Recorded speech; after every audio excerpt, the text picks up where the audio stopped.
I just want to thank you guys for doing this, because this video is so important to me. For 25 years, I have tried to find creative ways to explain to people what I do for a living. What they're missing is incredible, wonderful, wise teachers. And I want to get that out.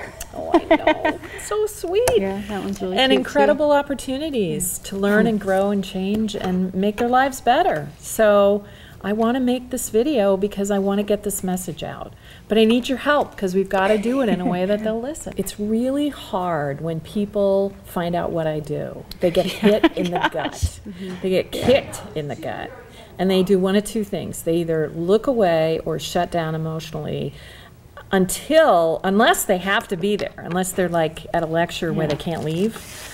So my thinking is, if we kind of introduce it slowly and reveal it at the end, then they'll kind of hang out, hopefully, and wait to hear, well, who is this person and what does she really do? I think that's a really good idea. Thank you. Yeah, I mean, especially just looking at all these pictures, I mean, just with everything that you do, I think that's probably a really good idea. So pretty amazing. It's a message that has to get out because people need help. Yeah. So I need your help to help me get it out. We're here, we're together. Yeah. Can you imagine the world if people remembered we're here and we're together? What would happen if the UN started every meeting with that? We could change the world.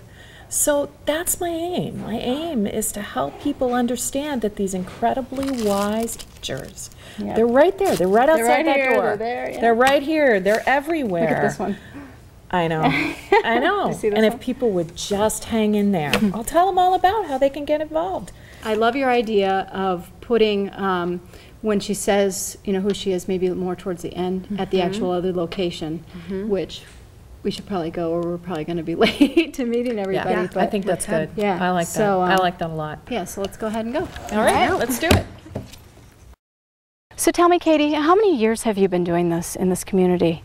I have been doing this work for 25 years plus, and I have been doing it as a medical social worker, as a psychotherapist, as a volunteer, and now as an administrator of a foundation. And what's the foundation called, and what do you do? The foundation is called Children's Palliative Care Community, and what we do is we bring communities together with dying children and their loved ones to make sure that the child gets to live until they die. To the children now, we can show you how to live. Listen to the children now, we can show you how to love. You must have some stories that you would want to share with us from kids, from families, and so forth. Do you have anyone that maybe sticks out as something that, a word that you want to get out to people? Yes, I do, because palliative care really makes a difference when communities come together with professionals and volunteers. Michaela's a great example. Michaela was a little one who, actually, she wasn't so little, but was diagnosed with a disease that made it so that she couldn't walk at some point in her growth. And what she would do is she loved books so much, and you and I take for granted, we just go grab a book off the bookshelf. Well, Michaela crawled 20 minutes through her school library to get a book, grab a book, read it with one finger. And you knew how important it was to her, because if you ever read to her and you missed a word, she'd let you know in no uncertain terms.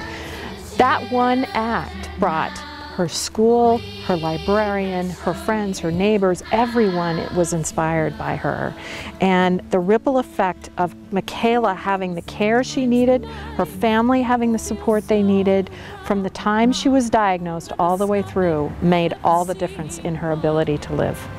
My name is Teresa Gatchins. I am the bereaved mom of Michaela, and I also have 2 other children, and I'm married. And I want to help out because they helped our family immensely in the last 4 years of my daughter's life. She was born with a life-threatening illness and lived to the age of 10, thankfully. They supported our entire family, my other 2 children.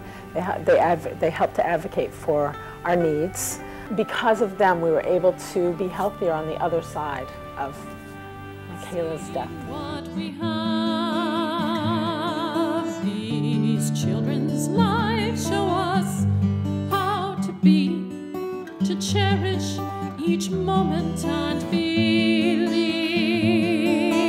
Children are our teachers, and You know, with that kind of topic and that kind of job, do people steer clear of you? Do people embrace this? How do you get treated out in the public?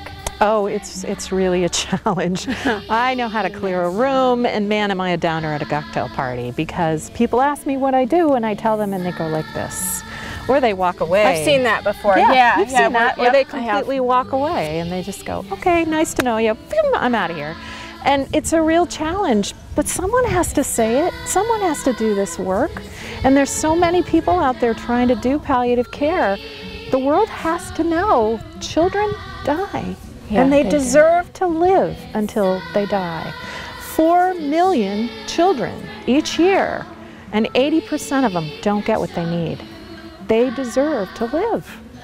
And that's what I'm here for, to get that word out and tell their stories. I'm Dr. Katie Eastman, and I'm an ambassador for dying children and their loved ones.